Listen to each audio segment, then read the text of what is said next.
Bonjour à tous, nous sommes sur le salon e-commerce one-to-one à Monaco et beaucoup de commerçants aujourd'hui lancent des applications et souvent ils se rendent compte que leurs applications sont peu utilisées. Heureusement, il y a des solutions, n'est-ce pas François? Oui, bonjour, moi François d'AppSmile. Notre métier à nous, c'est de faire en sorte que quand l'application a été lancée, ce qui est évidemment la tendance qui sont en train de suivre tous les e-commerçants, on dit que le vrai boulot commence à ce moment-là. À partir du moment où on a l'outil, on a le canal, on est en train de créer une relation avec ses clients.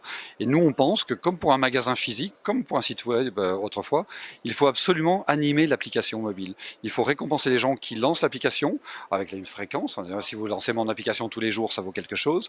Il faut aussi récompenser les gens qui vont un peu plus loin dans l'application mobile. Et à partir de ce moment-là, nous, on crée des programmes d'animation qui ne sont pas des programmes de fidélisation au sens je récompense les transactions, mais c'est des vrais programmes d'animation qui disent vous venez me voir, vous intervenez, vous nous donnez de la data, vous êtes fréquent, vous allez un peu plus loin, vous coopérez avec la marque, et tous ces éléments-là pour nous semblent être devoir récompenser, et nous chez AppSmile, on met en place des vrais programmes d'animation que l'on anime pour le compte de nos clients. Les commerçants sont souvent héroïstes. Si on devait partager quelques chiffres sur l'efficacité de tes solutions, ce seraient lesquels? Alors aujourd'hui, on a 3 ans d'expérience, donc on a une quinzaine de clients et on peut maintenant affirmer, même si l'écart type est très important, que ce genre de solutions permettent d'augmenter de 20% le nombre de visites, donc la fréquence de visite, donc ça c'est absolument considérable, et surtout, mieux encore, double effet qui se coule derrière, c'est que ces 20% de visites en plus génèrent plus 30% de pages vues en plus. C'est-à-dire que si on prend quelque chose dans la presse par exemple, on a non seulement plus de fréquences, donc tant mieux, mais une fois que cette fréquence est obtenue, en plus les gens voient 30% de pages vues en plus. Si on est dans le e-commerce, on a à peu près le même effet, sauf que dans l'e-commerce, on a un peu plus de fréquence de visite et pour une circulation dans d'autres gammes. On venait nous voir pour ça, on découvre qu'on fait aussi ça. Et ça, c'est absolument incroyable aujourd'hui.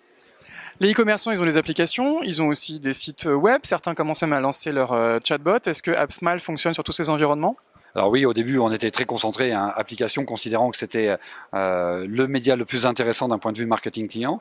Mais évidemment, qui peut le plus peut le moins. La techno la plus complexe reste probablement celle des applications. Aujourd'hui, on intervient aussi sur du web, puisque finalement, un client est par nature multicanal, passera par l'application, mais passera aussi par le site web.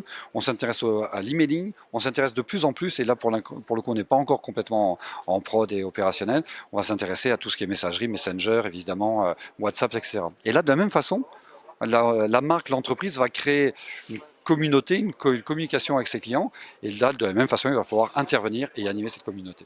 Très bien. En tout cas, si l'acquisition client ne suffit pas et qu'on veut passer aux logiques de fidélisation et surtout d'engagement, il ne faut pas hésiter à contacter AppSmile. Merci beaucoup, Jérôme.